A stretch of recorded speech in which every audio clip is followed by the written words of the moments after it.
Mabilis na napansin ni Jinwoo na si Goto ay hindi man lang lumalaban, siya ay nanunood lamang at sinusuri ang lahat. Samantala, si Dongwook ay nag-activate ng Beast Mode, at ang mga laban ay nagsimula agad. Si Baek ay lumaban-laban sa nakamaskarang lalaki, habang ang iba ay sumabak ng todo. Ang laban ay nagsimula gamit ang isang mana Gatling gun para lang ipakita ang tono. Si Tio ay nalulula sa bilis ni Speedster, pero sa halip na mataranta, ginamit niya ang bilis ng kanyang kalaban laban sa kanya. Samantala, isang mana arrow ay muntik nang tumama sa lalaking may top knot, kaya agad niyang inutusan ang kanyang koponan na unahin si Tio. Pero hindi ito ang oras para magpakampante. Tumingin siya saglit sa ibang direksyon at muntik nang matamaan ng isang lumilipad na sipa sa mukha. Ang arena ay ginawa gamit ang pinakamalakas na magic stone sa Korea, pero winuwasak lang ito ng mga hunters na parang papel. Alam ng mga Japanese hunters na si Baek ang pinakamalaking banta, at kung lumapit siya, hindi lang niya hahawakan ang kanilang mga pulso, babaliin niya ito. Ang lalaking may takip sa mata ay kinakabahan na, pero pagkatapos mag-transform ni Baek, malamang gusto na niyang mapunta kahit saan, basta hindi doon. Naging seryoso ang laban. Si Karate Kid ay binagsak sa sahig ng lalaking may top knot. Si Tio ay tuluyang naipit, at si Coward Boy ay tumatakbo para sa kanyang buhay palayo kay Baek. Samantala, si Chao ay hindi binibigyan ng pagkakataong makahinga ang kanyang kalaban. Gumagalaw siya ng sobrang swabe kaya tinawag siyang The Ballerina. Matapos pabagsakin ang kanyang kalaban, tumakbo siya para tulungan si Baek, pero ang duwag ay sinubukang atakihin siya mula sa likod. Malaking pagkakamali, tinamaan niya ito ng napakalakas na halos lumipad palabas ng arena. Pero ngayon ay nagiging mas seryoso ang mga pangyayari.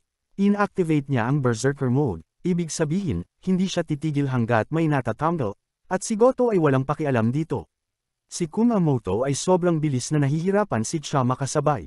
Ginamit niya ang usok para pagtagwan ang kanyang galaw at umatake, pero biglang lumitaw si Jinwoo, hinarang ang kanyang atake ng walang kahirap-hirap, at pinagsabihan siya na sobra na ang ginagawa niya. Nagalit si Kumamoto, pero bago pa siya makareaksyon, nalock na siya ni Jinwoo. Nanunood si Goto nang hindi makapaniwala. Doon, wala sa katotohanan na ang batang ito ay isa lang alalay. Lumingon si Jinwoo kay Chao at sinabing dapat nilang bilangin ito bilang talo dahil wala na rin si Baek. Pero ngayon, lalong naging mas interesante ang laban. Lumapit ang assistant ni Goto at inimbitahan si Jinwoo na labanan mismo si Goto. Wala nang kailangang pagsasalin, halata na kung ano ang gusto niya. At dahil gusto ni Jinwoo na subukan ang kanyang lakas matapos masakop ang Demon Castle, hindi siya outrace. Pero hindi nagustuhan ni Goto ang ngiti ni Jinwoo. Isinalin ng tagapagsalin ang mensahe. Tinanggap ni Jinwoo, pero may isang kondisyon, dapat ibigay ni Goto ang lahat ng kanyang lakas. Masyadong kumpiyansa ang batang ito, at nabigla ang mga nanunood. Sinong matinong tao ang haamon sa pangalawang pinakamalakas na hunter sa Asya ng ganito? Alam ni Cha na kayang talunin ni Jinwoo ang isang rank A dungeon boss mag-isa, pero kaya ba niyang talunin si Goto? Tinanong niya si Baek kung dapat nilang pigilan ang laban. Ang lohikal na sagot ay oo, pero walang gustong makaligtaan ang laban na ito. Nag-inat si Jinwoo at naghanda. Bago pa siya makakurap, bumato si Goto ng napakalakas na suntok diretso sa kanyang mukha. Sayang lang, naiwasan ito ni Jinwoo sa tamang oras, at napagtanto ni Goto na hindi ito magiging madali. Alam ni Jinwoo na si Goto ay mas malakas kaysa sa kahit sinong hunter na nakalaban niya dati, pero walang silbi ang lakas kung hindi mo man lang matamaan ang kalaban. Pinaigting ni Ryuji ang kanyang bilis nang makita niyang muling ngumiti si Jinwoo. Nagulat na ang mga manunood na kayang iwasan ni Jinwoo ang mga suntok na parang liwanag ang bilis, pero si Cha lang ang nakapansin, hindi pa seryoso si Jinwoo. Nagraratsyado lang siya kay Goto, sinusubukan ang lakas nito. Napagtanto ni Goto na kung hindi niya ibibigay ang lahat, baka talaga siyang matalo sa batang ito. Kaya nagdesisyon siyang patayin na lang ito ng tuluyan. Bumato siya ng isang meteor punch na dumaan ng sobrang lapit kay Jinwoo. Alam ni Jinwoo na kung magpatuloy ito, baka makakuha siya ng isa na namang kill or be killed quest. Kaya inawakan niya ang kamao ni Goto sa ere at ngumiti, sabay sabing, halos mawalan ka na ng mata dyan. Pagkatapos, dinugtungan niya, hindi ko sinadyang hawakan ang iyong pulso, kasi ayaw ko pang tapusin ito agad. Sumabog ang kanilang mga aura, yumanig ang buong arena. Pakiramdam ng lahat ay guguho ang lugar kung magpapatuloy pa ang dalawang ito. Kaya sina Baek at Cha ay sumugod para pigilan si Jinwoo habang pinigilan ng mga Japanese hunter si Goto.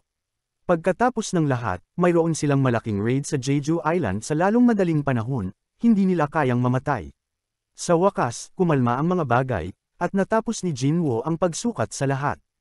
Pero ang nakakaloka na bahagi, wala ni isa sa mga Rank S Hunters ang nakapansin sa mga Shadow Soldiers ni Jinwoo na nakatago mismo sa ilalim ng kanilang mga paa. Kalaunan, nakipagkita si Jinwoo sa presidente para talakayin ang paparating na raid. Samantala, nasa telepono si Goto, sinasabing sapat na malakas ang mga hunters ng Korea para makipagsabayan sa Japan. Pero pagkatapos, lahat, sina Goto, siya, at Baek, ay nagulat nang marinig na hindi sasali si Jinwoo sa raid. Walang malaking isyo, tama. Pagkatapos ng lahat, sa oras na ito, mayroong 16 na Rank S Hunters. Garantizado ang tagumpay, tama. Kinagabihan, dumating si Jinwoo sa bahay sa isang lutong bahay na pagkain, at ito mismo ang dahilan kung bakit hindi siya makakasali sa raid. Ang kanyang ina ay kakagising pa lang matapos ang 4 na taon, hindi niya siya iiwan ngayon. Samantala, sa Jeju Island, ang Ant Army ay nagpipista na parang isang pangkat ng gutom na mga lobo. Pinanood sila ng Reyna, sinasabing kailangan nilang lumipat. Nakain na nila ang lahat. Pero pagkatapos, idinagdag niya, kailangan natin ng mas malalakas na sundalo. At ganoon lang, ipinakita niya ang kanyang pinakabagong nilikha, ang pinakamalakas na nilalang na nakita ng mundong ito. At nang hindi masyadong sinisira ang kwento, pero kung ano ang ginagawa ng bagay na ito sa mga hunters. Oo, hindi ito patas. Kakakapisa pa lang ng bagay na ito pero nagpapalabas na ng napakalakas na enerhiya. Samantala, kumalat ang balita sa buong mundo, ang mga langgam ay nag-evolve. Ngayon, kaya na nilang lumipad. Nagtipon ng mga tao upang ipagtanggol ang kanilang bansa mula sa lumilipad na bangungot na kawon. At pagkatapos, dumating na ang araw ng Jeju Island Raid.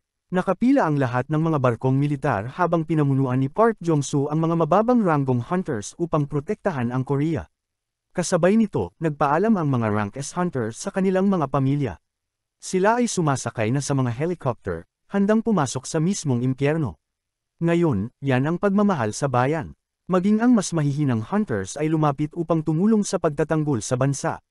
Ang presidente mismo ay nagulat sa dami ng mga hunters na nagboluntaryo. At pagkatapos dumating ang pinakamalaking sorpresa, napanganga si Baek nang makita niyang sa wakas ay tumigil na si Min Bongo sa pagiging duwag.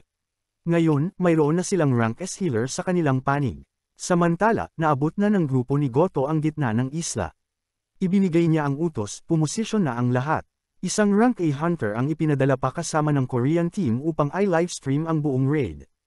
Akala ng mga tao ay isang hatol sa kamatayan iyon, pero pinagtawanan lang niya ito at sinabing, huwag mag-alala, nakapag-film na ako sa mas malalang lugar. Handa na ang attack squad. Nagbigay ng senadoryas ang presidente.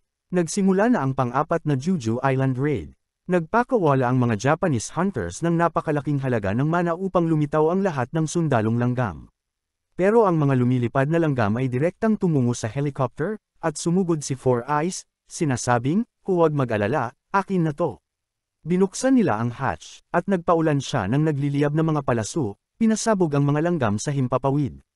Pero may ilan na nakaligtas sa paputok, kaya kinailangan niyang maglunsad ng fireball upang tapusin ang trabaho. Samantala, sobrang excited si Choi. Sa wakas, ngayon na ang araw na pupuksain nila ang mga hinayupak na langgam na to. Game na bibe, dapat pigilan ng mga Japanese hunters ang Ant Army sa loob ng 1 oras, ibig sabihin, eksakto lang ang oras na iyon upang pabagsakin ang Reyna. Ang Navy ng Japan ay naglunsad ng kanilang interference signal upang harangan ang mga langgam sa pagtanggap ng mga utos ng Reyna. Samantala, ang mga babae ay pumuputol sa kawon habang ang isang duwag ay nakatayo roon, nagyayelo tulad ng isang USA sa harap ng mga ilaw ng sasakyan. Si Choi ay tinataka ng pasukan ng pugad gamit ang isang higanteng pader ng apoy, pinutol ang anumang dagdag na puwersa. Si Baek ay sinusubukang alamin kung aling lagusan ang patungo sa Reyna, ngunit si Four Eyes ay hindi man lang nagdalawang isip, sinindihan lang niya ang lahat ng ito sa apoy. Samantala, bumalik sa lugar ni Jinwoo, si Jinwoo ay nakahiga lang, tinatapos ang kanyang pang-araw-araw na misyon. Ang mga yun ay dapat sapat na malakas upang hawakan ang raid na ito nang wala ako. Samantala, bumalik sa isla ng Jedo, ang mga hunter ay nagsisimulang magduda kung ang Reyna ay talagang nasa loob.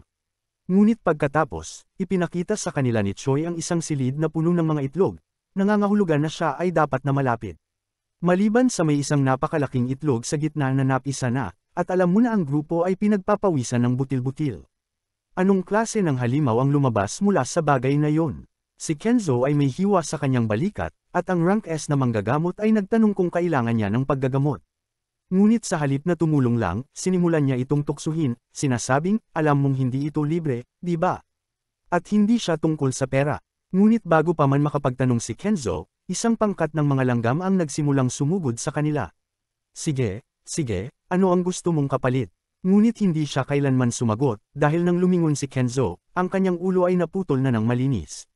Salamat sa panunood. Kung gusto nyo pa ng ganitong content, comment nyo lang, like and subscribe na din kayo mga lods.